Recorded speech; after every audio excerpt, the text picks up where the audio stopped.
Okay, Yep. then Yeah. we are live. Good morning, everybody. It's a pleasure to be hosting you this early in the morning, 8:30 CET Brussels time. My name is Maria FREITAS, and I'm FEPS Engagement and Program Coordinator, and I have the pleasure of being moderating today's morning session. I see my speakers grabbing a coffee. You grab a coffee as well back home. We are going to have a hackathon on intergenerational solidarity. But before we dig into that, let me invite our speakers to briefly present themselves. It's a very exciting panel here. We have speakers that have been working with FEPS and partners on multiple occasions on the project of intergenerational solidarity, on the project of the Millennial Dialogue. So without further ado, I would invite BELÉN BARREIRO joining us from Madrid for a brief introduction. You need to unmute, BELÉN. I'm sorry. Hello. Thank you, Maria. I'm BELÉN BARREIRO. I'm here from Madrid.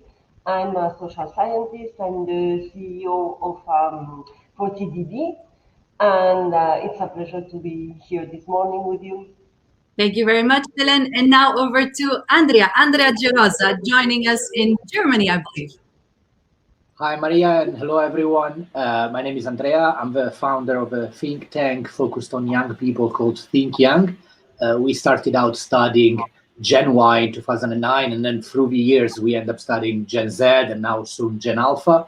So happy and pleasure to be with you and looking forward to the panel. Thank you very much, Andrea. And now we look to Jos Bertrand, joining us from Brussels, where I'm also joining you from. So don't hesitate to chat with us in the chat box. Let us know where you're joining us from. Jos. Yes, good morning. I'm Jos Bertrand. I was working, I am a pensioner, because I'm also the president of ESO. And I was working a long time in the European Parliament for my party, the Flemish Party Vooruit. And now I am active as a local municipal councillor in my commune, and I'm also active in S+, who is a socialist senior organization in Belgium. Thank you very much, Jos. It's welcome. It's very welcome to have you here this morning. And now we look at SARA COSTA, joining us from Austria. Hi from Vienna, and thank you for inviting me. So my name is SARA COSTA. I would consider myself a political activist. I'm actually now vice president of the Young European Socialists.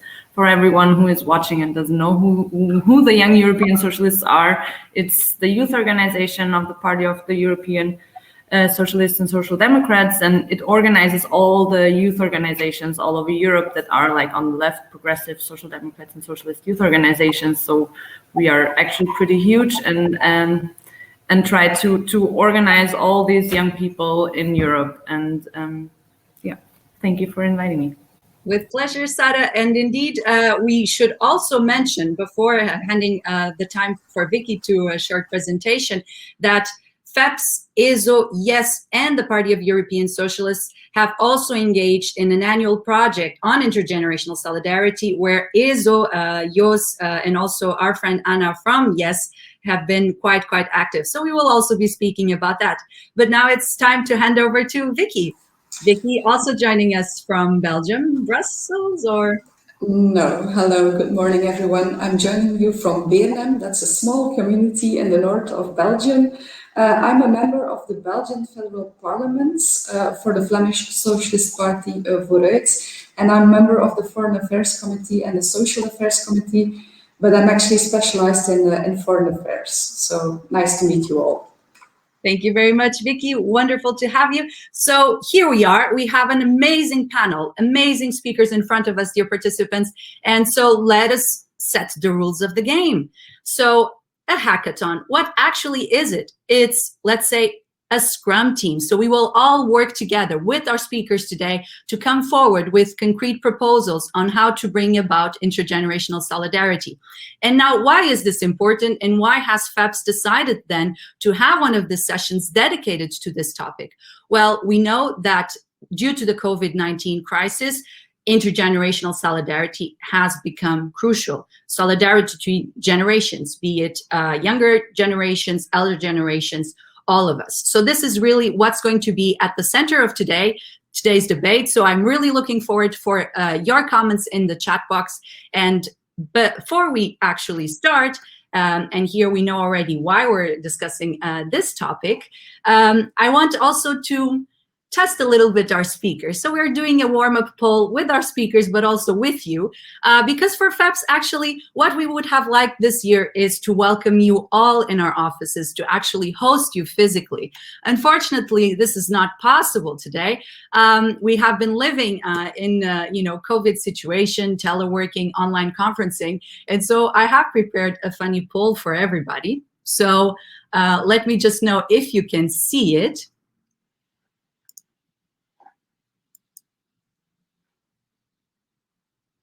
Can you see the poll?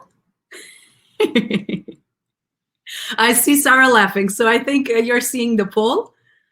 I invite our speakers to vote, okay? So you should put your hand on heart, and this is like swearing, okay? Whether you are wearing pajamas right now. Oh. Are you still voting? So you can say, yes, 100% yes. I see my speakers all looking very sharp from this part up. Yes, okay. And literally taking them off a minute ago. Did you manage to vote, Andrea? If you didn't manage to vote, maybe we'll ask you to stand up just to be sure. I don't mind. Trousers. Very good, very good. But okay. No, it went off. I don't know. I was reading them anyway. It went off. Let me try and put it on again. I'm going. It's okay. But the answer is no. I'm not wearing a pajama. Not wearing a pajamas. So here it is. Voila. We got a yes. All right. So after this warm up, this is, well, basically say how delighted I am to be this morning here with you all in discussing this important topic.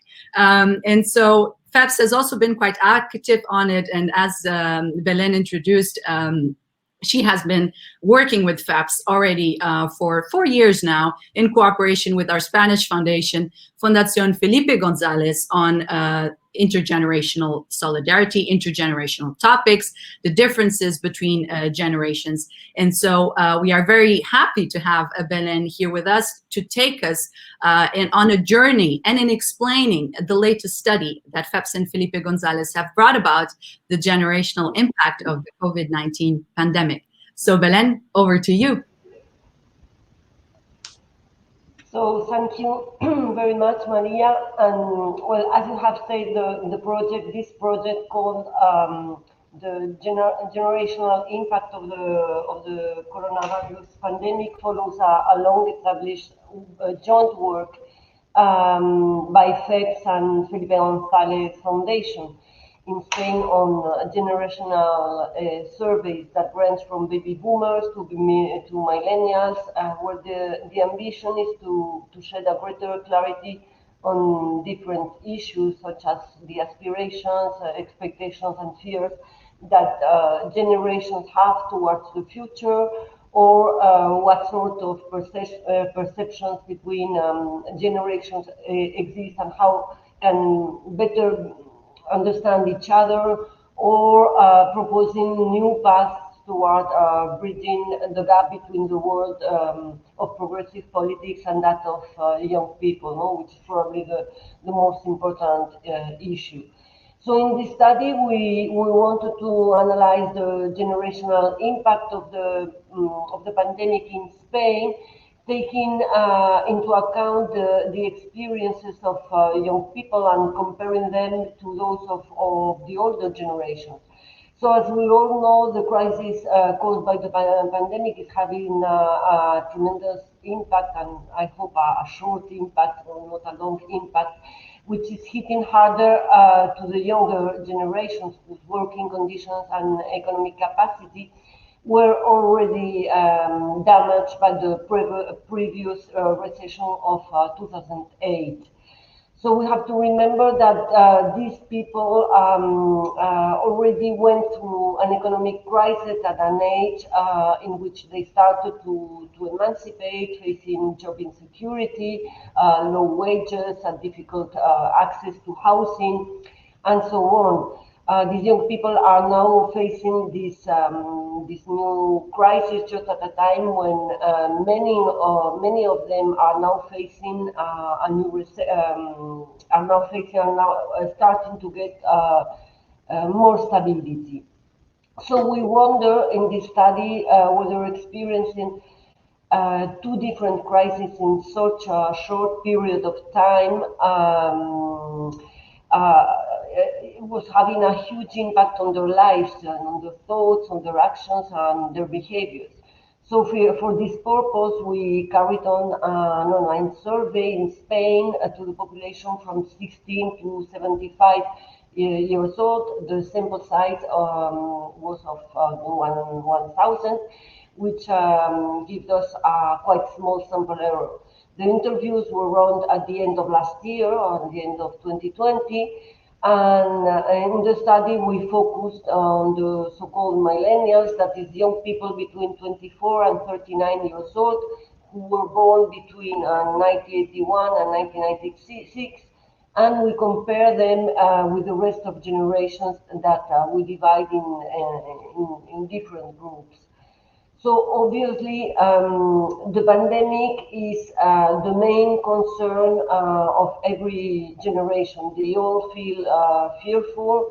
A majority have stopped doing many things and leave their house as little as possible. But what alarms us most is that young people are the biggest losers of this crisis. First of all, they are the biggest losers in terms of employment, income, and also education. What we see in the data is that those under 40 are the ones feeling the greatest impact on their household economy. In particular, millennials are the generation that has experienced a greater loss of income as a result of the pandemic and has been forced to reduce certain expenses. They are the most affected by job destruction and reduced working hours. Besides that, many of them have had to cut down on education, on training expenses, and even drop their studies or a training course.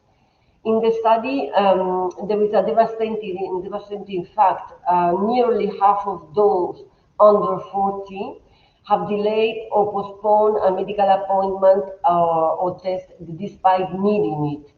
And there is another very troubling finding. Generation Z between 16 and 23 years old is the most emotionally affected by the pandemic. 80% of them feel low or was feeling low in December, and also very pessimistic. For instance, compared to the other crisis, young people now consider that this crisis will have even a more negative impact on their working conditions and also on their access to housing. So in general, citizens feel that this crisis will increase inequality between generations and also economic inequality. A large majority consider that this crisis will lead to a generation of young people that is less well equipped than the previous one. Young people are the ones who will have the worst time in relation to employment, but also in terms of their emotional health. So one of the most important and also interesting findings in the study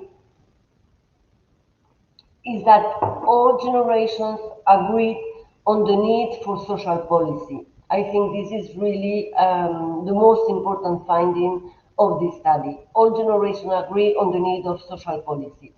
And there is a need for a social protection measures.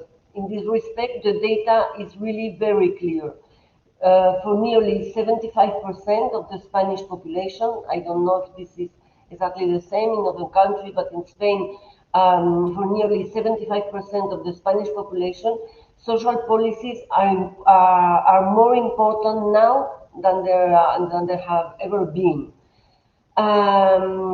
In the case of young people, what we found is that they tend to be even more aware of social issues than the older generations. They care more about climate change. They care more also about poverty.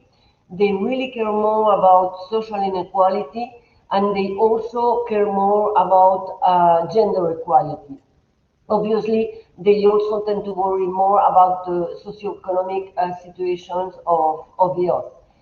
So at the same time, more than a half of the Spanish population believe that the crisis shows the need for supranational bodies, which is also a very important finding. So more social policies, but also more supranational bodies, like, of course, the European Union, but also the World Health Organization. So in this sense, we can say that there is a clear consensus on the future of the earth. Their quality of life will be worse than that of their parents. At least this is what they think now. And in this sense, this is a conclusion that confirms what we have already seen in previous studies. So our conclusion is that the only path is that of a greater social protection, not only for vulnerable groups, but also, because we tend to forget them, but also as well in regards to young people. So more social policy, more supranational policy, and also this, we have to focus not only on inequalities between social classes, but also between generations, intergenerational inequality. I think it's really the most important issue nowadays. Thank you very much. No, thanks to you, BELÉN. This is a very impressive study. Indeed, I invite the participants to have a look at it. I just posted it on the chat box.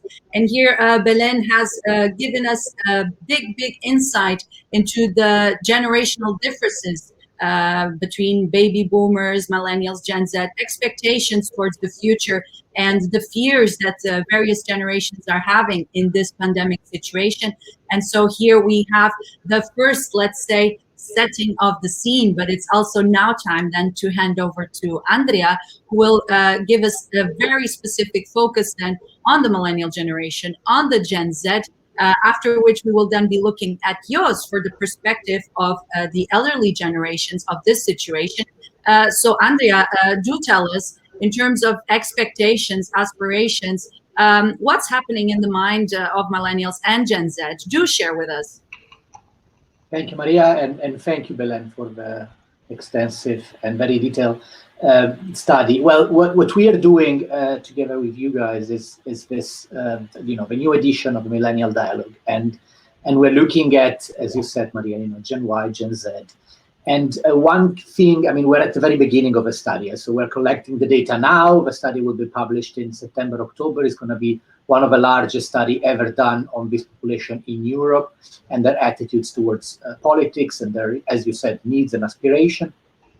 I think there are a few things that we start seeing now that we're collecting a bit of data, and that is quite clear. Number one is that everyone of this generation is clearly aware that for the first time there is an unprecedented budget, and I want to come back on this later, but there is an unprecedented budget by the European Union and by different countries that is going to be spent. We are used to a Europe that it was fighting on 500 million more, 500 million less, and suddenly we have 1 trillion on the table available for being spent. But and usually you wouldn't expect someone in their 20s to think about, oh my God, this is a lot of money, someone will have to pay back, and I want to make sure this is spent in the right way. Usually the way you see younger people in general is, wow, this is great, and it stops there. What we are seeing is there is really a reflection behind, I would like this to be spent in the right way. And this is clearly coming also in the first focus group we've done from the Italians, which is a country that is getting the vast majority of the money, and it's also the one that is allocating the vast majority of the money to younger people. In the plan that Draghi presented, we're talking about around 14 billion just for young people. One thing that I found it extremely interesting is how the Danish youth, which is, if you go back 1 year, there was a lot of fighting among European countries, and there were certain countries that were not so keen on spending money, and I mean the Nordics were definitely one of them. From the Danish youth, we actually see that they say, this is correct. It's good that there are money to help others, and especially the Mediterranean one, which are in need. So this is something that I think is quite interesting, and we definitely need to acknowledge the fact that it's a generation, probably because of what they went through, the crisis in 2008, the COVID-19 now, the timing between the two has never been great for young people in terms of unemployment. That is definitely more mature than the previous one, and more aware that we need to help each other if we want to get out of this better as a Europe and as a one. Another point that if we get out a bit from the studies we're doing, and just to give you a comparison on the other side, then we can debate whether it's right or wrong. But there is a lot of money for the first time. But this has nothing to do with what Biden announced it like 2-3 weeks ago. He planned something like 225 billion just for childcare and just for nursery, which is an insane amount of money. Around 200 billion for new parents, and around 100 billion for college, to make college free. So we know that US are quite behind Europe in certain policies, so they have to catch up, and that explains a bit the amount of money that are there. But clearly, you see how they're putting all their focus, or most of their focus, on young people, while Europe, if you look a bit at the numbers, it's a bit diluted. There is a lot of money. We need to make sure that they're spent in the right way. That's what the young people are telling us. But again, I'm wondering whether we could do more, and whether there could be more shift, not more in terms of allocating more budget. In general, the budget can be the same, just make sure that more is looked at programs like Erasmus, a program like healthcare for young people, job, youth unemployment, as always, is double than the normal unemployment. So normal unemployment in Europe 8%, youth unemployment 17%. This is data from February, and I think we need to definitely look at this and make sure we answer the call of young people when it comes to this number. Thank you, Andrea. We have already there almost a call to Europe, so let's keep that thought in mind. So especially here for our political representatives of this panel, we have, the pleasure to be faced with data, with facts on studies that FEPS has brought about. Here with Andrea, we do see that the Next Generation EU was an unprecedented a landmark for the European Union. We look at the US, we look at the Biden administration. Perhaps we should think about more. So here we do understand that, social policies are at the center and at the hearts of most generations. We heard it from BELÉN. We heard it as well from Andrea. This is a clear expectation also for younger generations. But it's not only the millennial generation that should be, let's say, perceived at these times as the lost generation due to the compounded effects of the 2008 crisis and now the COVID-19 pandemic. We should also be looking at the elderly generation. This is also why I'm so happy to have Jos with us this morning, because Jos will also tell us a little bit more about the perspective of this demographic and how can we together, young people, elderly people, all of us, bring about intergenerational solidarity, Jos. So I do think you have a couple of pointers for us this morning. Yes, yes, very, very concrete. You asked me to answer the question, what needs to be changed for a better intergenerational solidarity? And I can present you a 4-point program. Very good. Let's hear. We had very, very fructive and changes with colleagues of me in ESO, and we have drafted a 4-point program. First, come out of your bubble. We have to organize things, activities together, youngster and elderly. And we do it already with ESO, and yes, we did it 2 times the last years. We have also an intergenerational pact that is co-signed by the PES. And I think we should promote this kind of activities. We already did it in Brussels on the local level. A few years ago, my organization was organizing encounters between scholarships, youngsters between 16 and 18 years old, to talk about how we are standing in life. It's very important. And also our French-spoken comrades in Belgium, they have it as a point of their activities to meet, to organize together with young socialist activities, to go to youngsters and to go to seniors.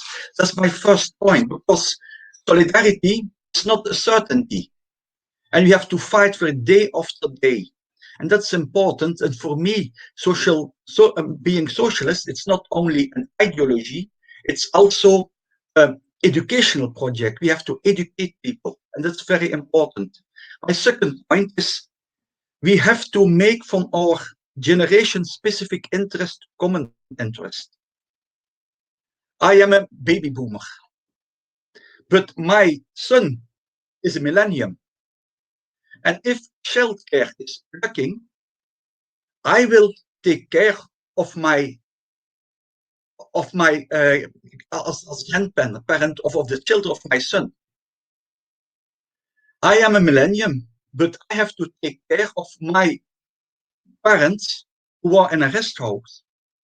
Also, we have to take generation-specific interest, generation-specific problems as common problems. That's also how Europe is built after World War II. Because national interest becomes common interest. That's very important.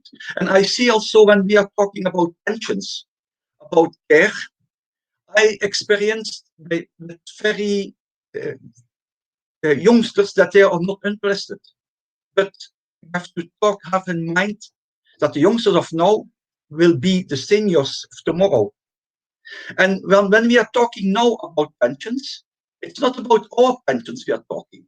We are talking about the youngsters' pensions. So we need to make our generation-specific interest to common interest. It's very important. My third point is that we have to improve fundamental rights and create age-friendly communities. And that's the point that Andreas was making. Europe is spending money now in reconversion, in recovery. Why don't use the age-friendly society, age-friendly cities concept of the World Health Organization as a criterion by spending European subsidies in infrastructural projects? Why stop, for instance, for example, stop investment in building very big malls outside of the cities where people have to go with a car to provide them. Reinvest in the village center, for instance. That's an example. Another point, the second point, is improve fundamental rights. Yesterday, in the Netherlands, the Court of Justice obliged Shell to respect the Paris Climate Convention. We have on European level, very important fundamental rights instruments.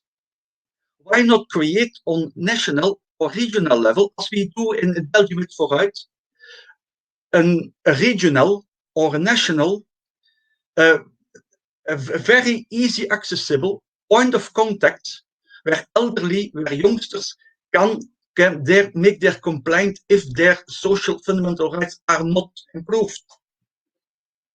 We have it in Scotland, in Wales, in Malta. It exists for the elderly. In Belgium, we have such an instrument for the children. Also, we need to look for instruments to improve the access to fundamental rights. That's my third point. And my fourth point is that we need very strong organizations who be a part of our social society. Now we were talking about politics. Politics is the other side, and the social organization or the other side. We have to be a part of them. And that's very interesting. In my own party, we changed our name in Vooruit, and we are not longer a socialist party. We are a movement. We were built from a movement. We have to go back to a movement, and therefore we have to create strong movements. Yes, young socialists are such a movement. All parties need to invest also in create strong senior organizations. As seniors, we are 30% of the voters, 40% of the members in the party. We are not a homogeneous group, as youngsters are not a homogeneous group. We have the old, and we are many times talking about elderly. It's the image that you have. It's depend all people. No, it's very different. You have different types of elderly. And I think that is very important to create a movement. The young socialists are there to motivate youngsters to go with us to create a more solidarity, more equality. We are there also to convince elderly to come in this movement, but also to take care that our people were standing there. Also, that is my 4-point programs. First is that we have to come out our bubble. 2, we have to create common interest, and generation-linked interest, or also interest of the elderly, of the youngsters. 3rd, improve the access to fundamental rights and create age-friendly communities. And 4, we need strong social movements. Thank you. Thank you very much, Jos. And as you were saying, you know, that we have a new name for our Flemish Socialist Party. I saw Vicky smiling. So also Vicky is happy to see that happen, I bet. Thank you very much, Jos. That 4-pointer, we do want it, you know, do send it once you can. As you can see here, participants, I've put a couple of resources for you in the chat box. There you can see the importance as well that FEPS partners, ESO, YES, and the PS have put on the need for care. I do appreciate it, your personal example, Jos. So also thank you very much for bringing it into this morning's discussion. And so now we have had as well the perspective of the baby boomers. Now we look at the political perspective of the millennial generation. So Sara, the floor is yours. You have been, you know, confronted with the data, with the perspectives that the data is actually telling us. But, you know, is the data matching what the millennial generation is actually perceiving in this context? So do let us know what you think about it. And most importantly, if you could also, you know, bring a little bit of the dimension of, you know, how young people can participate in the construction of the intergenerational solidarity, as also Jos just mentioned, as Andrea mentioned, as something important to do together. Over to you, Sara. Mm-hmm. Okay, I will try to structure a little bit of my thoughts because it was a lot of input right now, but it's also a lot of input that I actually, like, when I was preparing for today, it's a lot of stuff that I also thought about. And I think like the most important, or for me, one of the most important things that were said or is from the 4 points program that Jos just presented is the generational specific interest, that we have to make it a common interest, because it's exactly what I always think and what I always say, because we have, like, we get all kind of split apart, but I think it's kind of a strategy. And if you look at the pandemic, young people were, at least in Austria, and I think in a lot of European countries, young people were kind of blamed for not being responsible, for being outside, for not taking care of, like, not getting the dynamic of this pandemic. And I think this is like a total wrong picture that was painted here, because we are a very well-informed generation. I think we experienced a lot of solidarity through the last year, especially in between generations. I think young people are very aware of the situation we are facing right now. And as the data shows, we are also a lot really affected by it. And one thought that I had is, like, for instance, students, they kind of lost the, like, when you go study and you need to work at the same time, you normally work in a restaurant, in a bar. That's all gone. That disappeared during the last year. So it's like the economic ground that students need to continue their studies is especially a problem for students coming from workers' families, because if they cannot afford their studies, they fall out. Like, it's gone. Like, this is a project that maybe they planned for their life, a perspective they had and a vision they had for their life that is maybe gone because of this pandemic. And the feeling I have, and also thinking about, like, how can we include and how can we let millennials be heard, we need to listen to them, like, to us. I really have the feeling that our perspective wasn't included. I think it's also combined with economic aspects, because we are not an economic factor. Young people, like, especially when they go to school, they don't work, they don't pay taxes. Like, it's not this huge economic factor. And for, especially if you go to school, it's a lost generation. Like, we have had 1.5 years where you're kind of in school, not in school, in Zoom calls, combined with being at home with your family, with your parents working, mental health issues coming.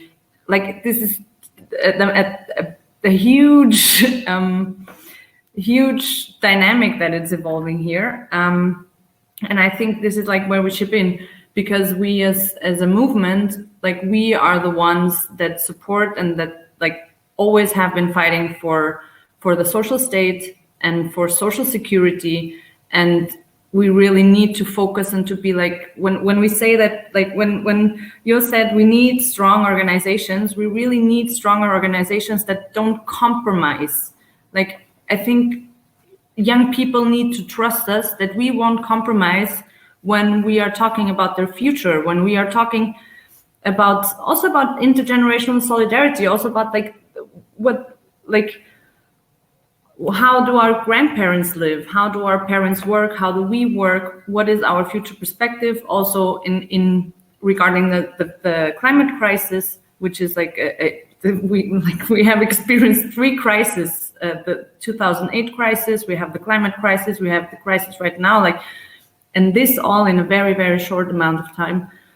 And these are huge problems that we are facing. So if we don't have strong organizations, I feel that we could fail them. And I think we shouldn't, because I'm a strong believer that we are kind of, like, we see the Greens. I live in Austria. And we have a conservative green government. So also the Greens are not really an alternative, because there's the lack of this knowledge that we need social equality, and that we need to make sure that there isn't a gap. There are as little gaps as possible. And this is something that only we can guarantee. And we need to be the advocates for everyone, and to focus very strongly on where we come from and why we are all here. So I think I will leave it like this. I hope it answered the questions. If not, I will go after. Thank you very much, Sara. Obrigada. No, most definitely. I think you brought very important points to the discussion, and most importantly, also conveying, that the millennial generation, us, we want to be heard. We want to be part of this process of, defining what actually is intergenerational solidarity, bringing to the table, and you here mentioned even the third crisis that I failed to mention, so I think it's quite important. And I do call for, the participants joining us here in the platform. I'm here trying to motivate you via the chat box, but, I don't know if you had your morning coffee yet, but, our speakers are also here for any questions you may have. So we also have a little bit of time. If you want a clarification point, just give me a pointer here on the chat box, or those to you that are following us on Facebook, also write it in the chat box. The FEPS colleagues will revert it also here back to today's discussion. So here, I do think that it's quite important what, all of our speakers brought today. It's now time to look at Vicky. Vicky, you are here also representing VERTRAND, and Jos mentioned that, you had an exciting congress, you changed your name, you now are a movement. And so I would be quite curious, to understand how you as a movement are also encompassing, let's say, this concept of intergenerational solidarity. Did it came up in the discussions? Is it important? And, after this first input, let's look at the European perspective as well, because here you have the challenge to make a call to action. We heard from BELÉN, we heard from ANDREA, SARA, and Jos, the multiple perspectives and, the challenge actually that it is, for progressives to cater to the various generations and to respond to the expectations of the various generations. But I wouldn't say this is an unsurpassable challenge, is it? I'm here very much siding with SARA, because we are the movement to bring it about. Aren't we, Vicky? Tell us. Yes, I will try to add two more ideas to this debate today. So first of all, our new leader of VERTRAND, Conor Rousseau, himself only 27 years old, proclaimed at the beginning of last year, he proclaimed 2020 as the year of solidarity. And people were a little bit surprised, because solidarity seemed to many people as an outdated concept. Well, little did we know back then, of course, because if we learned one thing the past year, then it is that despite all our differences, we are all in this together. And the Corona crisis taught us once again, we all fall and rise as one. And that's why we have to carry the burden of managing and solving this crisis together in solidarity, also, but very importantly, between generations. But some, however, believe that this moment and this road to recovery threatens this solidarity, that we face a conflict between generations because of budgetary constraints and a shrinking active population. And this shrinking active age population bears the cost of an aging population, as well as the cost for investing in children. So is this model sustainable, and who will bear the burdens? And as you can notice, these terms of the debate are often surrounded by a feeling of fear and decline, not of hope and progress. But that's not the social democratic way. And as social democrats, I think we have to overcome this false conflict between generations. In this debate, it is often forgotten that the elderly have something to contribute as well. First of all, they already have, of course, contributed immensely themselves in their active years. But secondly, we should not forget that elderly have often also accumulated substantial savings. So it's mainly the elderly who possess the capital necessary to invest in an economy we all want, a more productive, sustainable economy, and in this way, ensuring the financing of the welfare states. And this effect has indeed intensified over the past year, because real estate and stock shares of European companies concentrated with the 10%, with the richest 10% of the population, have appreciated sharply in value. So the vast majority of the value is concentrated with people at or near retirement age. And that's good news for them, but it could be for all of us. So in this sense, intergenerational solidarity can also be seen as a reciprocity. While the active generation bears the main burden to further finance our European social model, The wealthy part of the old generation must provide a greater share of resources to invest in the economy of tomorrow. So in this way, it will be in solidarity with current and future generations, but also within the generation itself. So intergenerational solidarity does not only imply investing in children. It does not only imply ensuring living in dignity in old age. It also, and most importantly, implies that we look at future investments made possible in order to move forward as a society as a whole.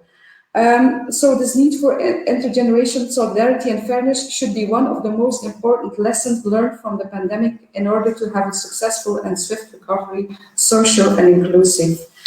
But one point of warning, though, when looking at the need for intergenerational solidarity, at European level, we have put a completely erroneous view of the role of debt into our rules in the form of the Growth and Stability Pact. And the classic argument is always that it is irresponsible to pass on debt to the next generation. Making debt at the expense of future generations is not by definition harmful, and certainly not if it involves investments in climate transition, for example, or in education or in healthcare and so on. Quite the contrary, we should rather worry about the lack of investment in public services than about the amount of debt expresses as a percentage of gross domestic products. So the transfer of public and private assets to future generations must also be taken into account. And that is the other, but also very important side of the coin. So in concrete terms, therefore, as European socialists, we must ensure that the Stability Pact does not stand in the way of recovery and will not stand longer in the way of product investments. We cannot accept that the escape clause will be deactivated without reforming the fiscal rules that safeguard those objectives.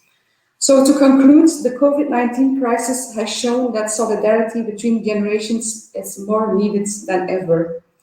Intergenerational solidarity is, however, much more than young people paying for elderly and vice versa.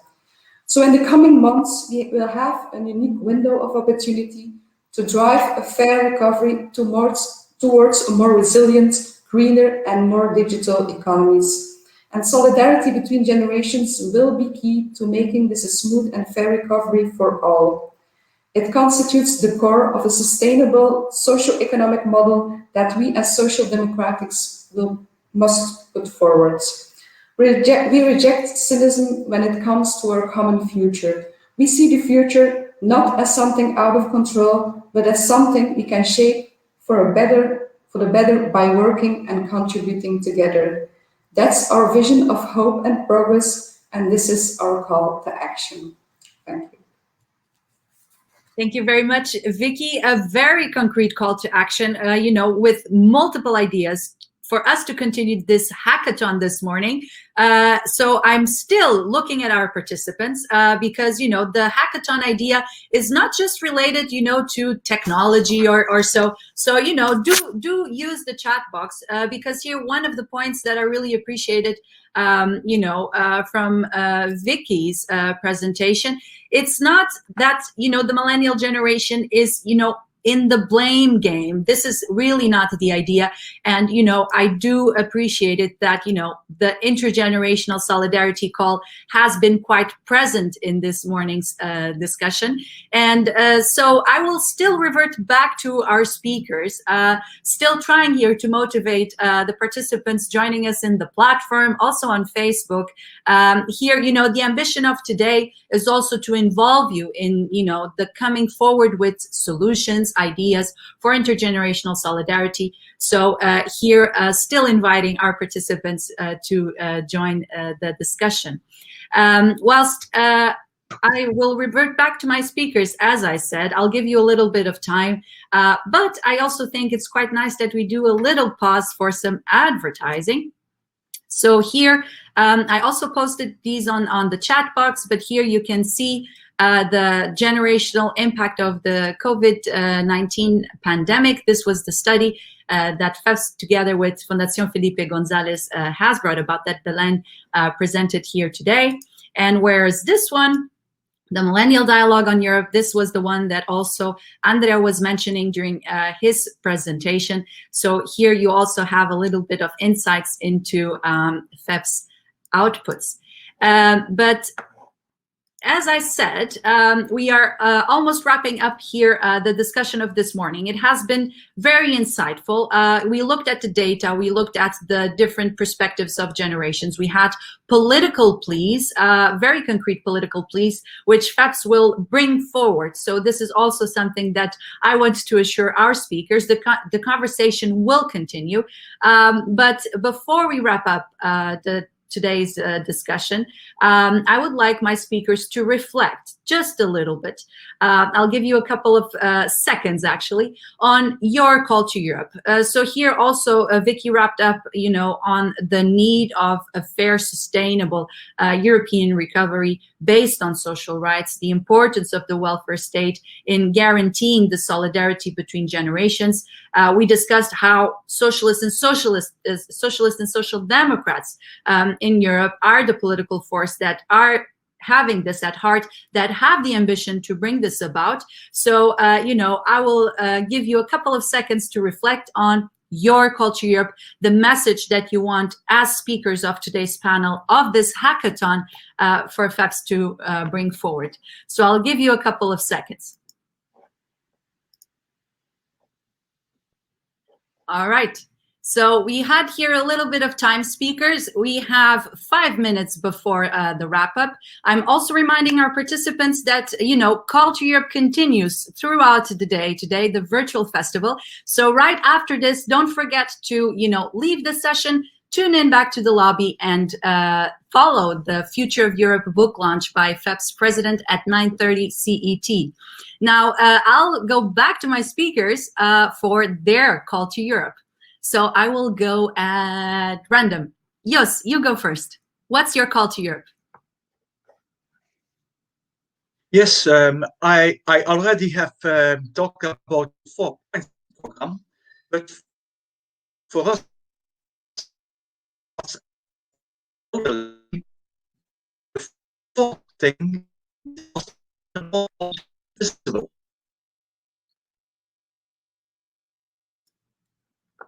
Jos, I think you're freezing a little bit. I'll get back to you right in a second. So I see Vicky smiling. And Jos, please, we're just you're being cut off. Your internet connection is not very stable, I think. Can you? No, it's stable. Yes. Then please go ahead. Your call to Europe. Yes, my call to Europe is from the point of view of the pensioners, is that we think it's important that also all generations will be visible in the parties in society. And as a youngster, I had to fight to our political leaders who are old in this time to be heard. Now, as elderly, we have the idea that we are not representing in our parties. For instance, in my party, in the bureau, only one person, his voter, is older than 60 years old. Also, we will also be present in this kind of policy. We will also be present. Another example is ESO is only at the least level to be a member of the family. We will be also recognized as full. And that's very important. If you will realize our 4 points programs to better intergenerational solidarity, you have to do not only to do things for all generations, but also to include the all generation in the decision process. And that's very important. I will insist on it. That's my last point. But nevertheless, the 4 points are important. But elderly should also be present in all decisive. We have the experience, as SARA said, we have experience of the bad things we did in the past and of the good things in the past. And I think that we have two things to say. Thank you. Yes, your culture, Europe, the 4 pointers, and elderly having a seat at the decision-making table and being heard. I think, Sara, millennials would also be very much in line with that, no? What's your culture, Europe, Sara? I totally agree, and I support yours culture Europe. My culture Europe would be more general because I think my generation grew up with, like, we didn't have this path from not being in the European Union and being in European Union. I grew up being a European, and we grew up with this idea that Europe is this project of solidarity. And I'm normally very critical towards the European Union because 2008 showed me that this illusion, that it's kind of an illusion, but I think it's an illusion we shouldn't give up. So that's my call to Europe, that we shouldn't give up on the idea that we have to live in solidarity on this continent, that we have to grow together, and maybe if we are also thinking of maybe progressive policies that we need to do that. I think we should, like, I cannot come up with a super new idea because we are fighting for so much stuff that like is very like a social pillar, a common social pillar, also like to secure good and green jobs, because this is also like a secure, like it's the thing that also like is good for pensioners, because it finances the pensions from my grandparents. So if I have a good job, I can. This is like the thing of your intergenerational solidarity. So we have to fight for this Europe. We have to fight for solidarity on the labor market. We have to secure a social state for everyone, and yeah. Of the other, once again, Sara, culture Europe from Sara. Now we look at Andrea. Andrea, I want to hear a culture Europe with strong social policy in it. Let us know. I think Andrea froze. BELÉN, I think then you will be the next one up until Andrea joins us back. Your culture Europe, BELÉN. Okay, so I mean, it has been all very, very interesting, and I have thousands of thoughts in this moment, no? But if I have to focus just on one thing, I would say that at least from the point of view of Spain, because in Spain we have the situation of young people is really worse than in other European countries. So maybe I'm thinking not only I'm thinking on Spain, I'm also thinking on Greece or Portugal or other countries in which the difference between young and the other people and the rest of the people are stronger. So in this sense, what I'm thinking is about a policy that maybe implement a kind of universal income, but just for young people, in the sense that maybe young people that if it would be possible to give them an income between the, I don't know, 18 years old and 28 years old, this would help them very much in order to deal with housing, education, emancipation. And maybe, I mean, this kind of policy are always very, they're expensive, but if you focus on just on one generation from 18 to 27 or 28 years old, maybe it's possible to do it. So this is my contribution. Thank you, BELÉN. On a positive and hopeful note, so even though I see Andrea blocked on my screen, I think he's there. So Andrea, do you want to try and give it a go for your culture Europe? This is very odd. Dear speakers, do you hear Andrea or no? Yeah. So Andrea, I think you're listening to us. We invite you to just, leave the session, come back very quickly for your culture Europe. So Vicky, as Andrea connects again, what is your culture Europe? Well, in one sentence, maybe the most important thing for what I said before, making debts at the expense of future generations is not, by definition, harmful, and certainly not if it involves investment in climate transition and also in social policies, like, for instance, healthcare, education. And we should start now. All right, we should start now. A very concrete plea from Vicky, and Andrea's back right in time for the last call to Europe. My turn? Yes, your turn. Okay, I'm sorry. I don't know what was happening. No, I like to pick up on the people who are watching, and I saw that the guy called Vasilis was talking about pension reform, which I think is the big elephant in the room nobody's talking about. There is a lot of money on the table. We do know that's the biggest problem our generation is going to face.